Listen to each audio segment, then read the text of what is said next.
অসমৰ জনপ্ৰিয় অভিনেতা যতীন বৰাই ফেচবুকৰ জৰিয়তে শ্বেয়াৰ কৰিছে এটা বিশেষ পোষ্টটোত তেখেতে উল্লেখ কৰিছে তেখেতৰ মাক দেউতাকৰ কথা। হয় বন্ধু বান্ধৱীসকল, কি লিখিছে ফেচবুক পোষ্ট জানিবৰ বাবে ভিডিঅ'টো আপোনালোকে শেষলৈকে চাই থাকক।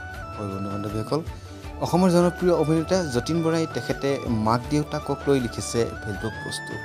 বন্ধু বান্ধৱীসকল, আপোনালোকে যদি ভিডিঅ'টো চাই ভাল পায় ভিডিঅ'টোত এটা লাইক কৰিবলৈ নাপাহৰিব আৰু এটা কমেণ্ট কৰি জনাওক আপুনি যতীন বৰাৰ কোনখন ছবি আটাইতকৈ বেছি চাই ভাল পায় আৰু ভিডিঅ'টো খুব বেছি শ্বেয়াৰ কৰি দিব।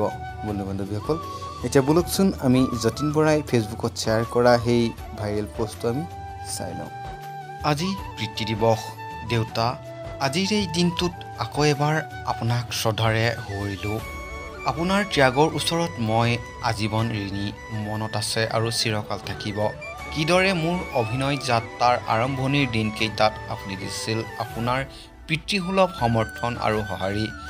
আপোনাৰ আৰু মাৰ সঁহাৰি নোপোৱা হ'লে হয়তো আজি মই এই পৰ্যায় নাপালোঁ হয়। দেউতা, আপুনি য'তে আছে কুশলে থাকক দেউতা। পুনৰবাৰ অলেখ শ্ৰদ্ধা আৰু মৰম আপোনালৈ থাকিল। হয় বন্ধু বান্ধৱীসকল, প্ৰয়াত পিতৃলৈ বুলি এনেকৈ লিখিলে অভিনেতা যতীন বৰাই। যদি ভিডিঅ'টো চাই ভাল পায় লাইক কৰি যাব।